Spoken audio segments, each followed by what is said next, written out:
안녕하세요, 일렉트로캠입니다. 오늘은 이 리튬 아이온 배터리의 리사이클링에 대해서 한번 이야기를 해볼까 하는데요. 이게 네이처에 작년 11월에 출판된 논문입니다. 배터리의 홀 리사이클링에 대해서 총망라를 했다고 해야 될까요?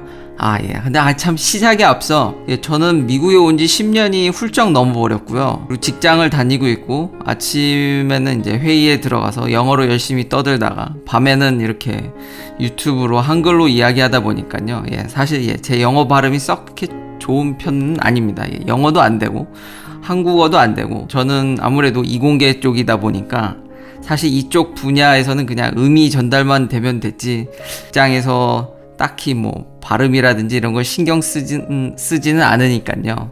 그래도 이렇게 일반적인 방송을 할 때는 참 정확한 발음을 하면 좋겠는데 아직까진 취미의 영역이다 보니 의미만 전달되면 좋겠습니다.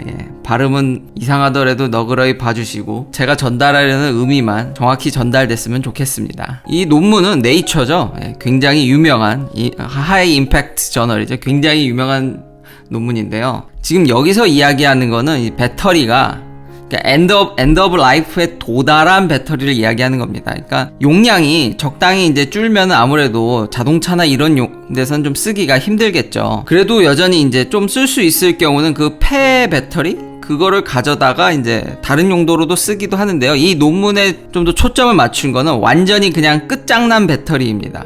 그러니까 그 많은 배터리가 환경 오염을 시키지 않냐 라는 것에 대해서 이제 출발한 건데요. 이게 참 긴 논문인데 이 논문을 읽고 제가 이제 키포인트로 생각한 부분들만 찝어서 정리해서 알려드리려고 합니다. 이게 대략적인 이제 배터리를 어떻게 이제 분리할 거냐 이런 플로우 차트인데요. 되게 진짜 복잡하죠. 전반적으로 이 논문의 큰 그림은 저는 어떤 인상을 받았냐면 아무리 환경 규제를 하고 이래도 제가 미국에 있어서 그럴까요? 좀 더 저는 시장주의? 그러니까 규제를 해서 혹은 인센티브를 줘서 이렇게 사람들을 이걸 하게끔 유도를 할 수는 있지만 그래도 경제성이 어느 정도는 보장이 돼야지 사람들이 이런 사업을 할 거라고 저는 생각하는데 그게 아마 그리고 일반 분들한테는 가장 중요할 것 같은데요. 그래서 그 부분을 먼저 이야기하면은 경제성이 있습니다. 이런 부분 때문에 저는 리사이클링 비즈니스가 굉장히 어느 정도는 잘 될 거라고 생각을 합니다. 근데 이것도 배터리 나름입니다.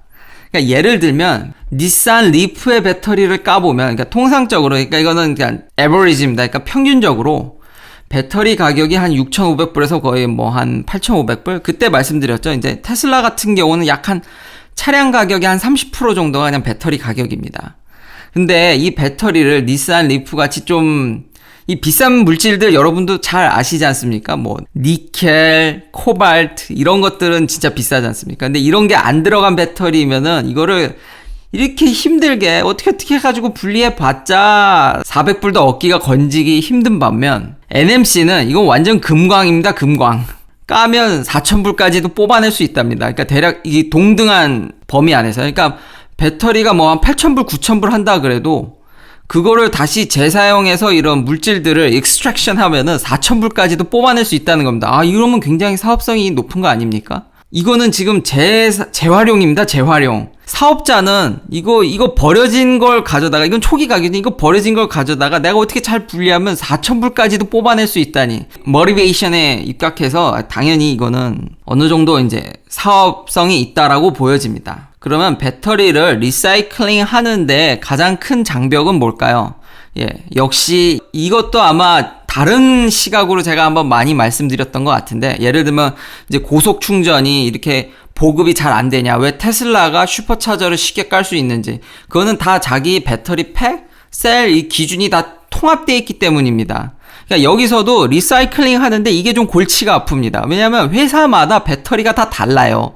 종류도 다르고 팩도 다르고 셀도 다르고 이게 아주 골칫거리입니다. 왜냐면 이거 재사용을 하려면 이거 일일이 다 뜯어야 되지 않습니까? 그러니까 디서셈블리를 하는데 이제 문제가 생기죠. 그래서 이런 것들이 뜹니다. 그러니까 Automating Battery Disassembling이라는 요런 토픽이 굉장히 뜨는 이유가 뭐냐면 이거를 사람이 다 분리하면은 인건비가 너무 비싸서 이게 비효율적이죠. 그러니까 이런 것들을, 이런 다양한 셀들과 팩들을 어떻게 분리해서 우리가 리사이클링에 쓸 거냐입니다. 그리고 요 따끈따끈한 논문에서도 여담이지만 이 배터리에 대한 리뷰가 조금 실려 있는데요. 보시면 다른 것들은 뭐 차량용에 그렇게 쓰이지 않을 거니까요. 사장됐으니까 이런 거는 이제 지워버리고, 우리가 가장 관심 있는, 제가 누누이 얘기하는 리튬 포스페이트 이제 배터리랑 인산철이죠, 인산철. 그리고 이제 NCA, NMC. 여기서도 비교적 최근 논문인데도 확실히 에너지 덴시티는 LFP가 꽝이고요. 그 외에 세이프티는 만점을 받았고요. 녹색이 아이디를 갖고 보라색은 푸어입니다. 그러니까 꽝인데 전반적으로 LFP를 좀 높게 평가를 했습니다. 반면에 NCA와 NMC의 장점은 역시나 에너지 덴시티가 높다는 점, 그리고 NCA랑 NMC를 비교했을 때 NCA가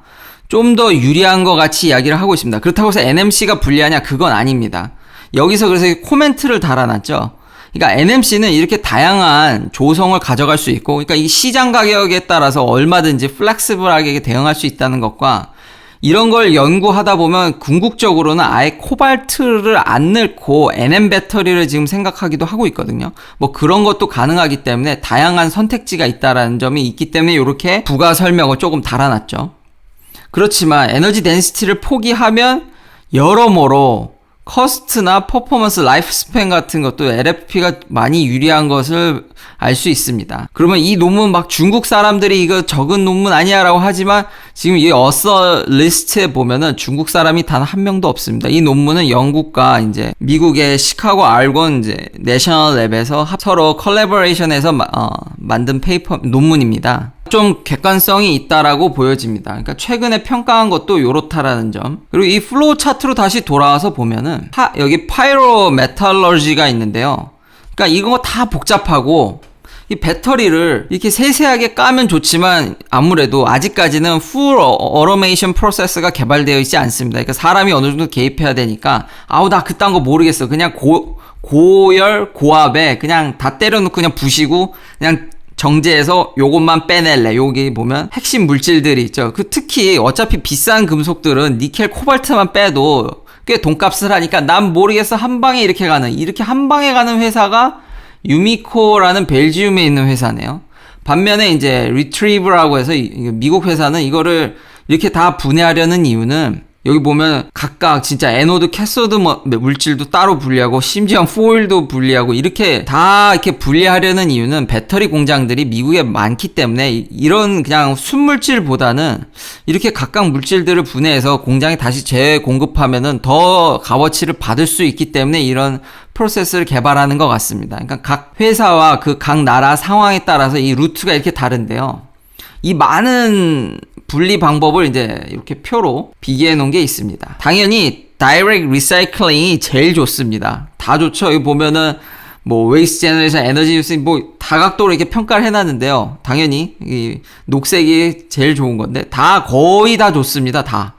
반면에 바로 이 테크놀로지 레디니스, 그러니까 여전히 사람 레이버를 많이 써야 되고 이게 분리하는 작업이 복잡하다 보니까 현실성이 떨어진다는 거죠. 그래서 빨리 이런 로봇들이 잘 개발이 되면은 아마 다이렉트 리사이클링 요쪽으로 갈 것 같은데, 파이로메탈로지로 하는 이유는 이게 현재로서는 이게 가장 쉽고 간편한 방법이기 때문입니다. 근데 단점은 결국 열을 가하기 때문에요. 그러는 과정에서 일렉트로라이트도 날아가고 뭐 폴리머라든지 그런 케미컬률들은 다 번아웃 돼서 그냥 다 타버리겠죠. 그 이제 중간 방법이 하이드로메탈로지인데, 이거 화학 반응을 이용해서 예를 들면 배터리 내부에 이렇게 복잡한 화합물이 있으면 이걸 화학 반응 시켜서 하이드로젠 퍼럭사이드 같이 좀 반응성 있는 걸 때려 넣어서 이거 황산이죠. 예, 이렇게 해서 코발트라든지 리튬을 다 이제 익스트랙션 할 수가 있습니다. 그러면 이제 구미에 맞게 이렇게 할 수 있죠. 근데 단점은 이런 화학 반응들을 다 일으켜야 되기 때문에 아무래도, 그리고 이렇게 케미컬을 많이 쓰죠. 그러니까 환경 오염적인 측면도 좀 고려를 해야 될 것 같고요. 이런 프로세스를 할 때는. 그래서 여기서 이렇게 자동차 배터리를 깔 때 생각보다 위험한 면들이 좀 있습니다. 그래서 이런 면들은 좀 주의해야 될 것 같다라는 이야기가 있습니다. 그래서 다시 이제 정리해 드리면, 배터리 리사이클링 사업은 꽤 이제 전망이 있고, 앞으로 어떤 배터리가 좀 이제 뜰지에 따라서 좀 이 사업도 영향이 있을 것 같습니다. 아무래도 NMC가 좀 흥하게 되면 이건 정말 금광입니다. 금광. 그냥 갖고 있는 물질 자체가 비싸기 때문에 지난 제가 네이처 논문에서 다른 네이처 머티리얼 논문에서도 보여드렸듯이 이게 코발트가 그렇게 매장량이 많지가 않습니다. 그리고 당연히 자동차용 배터리로 제일 많이 쓰입니다. 니켈이나 코발트가 요즘은요. 워낙 수요가 거기가 많죠.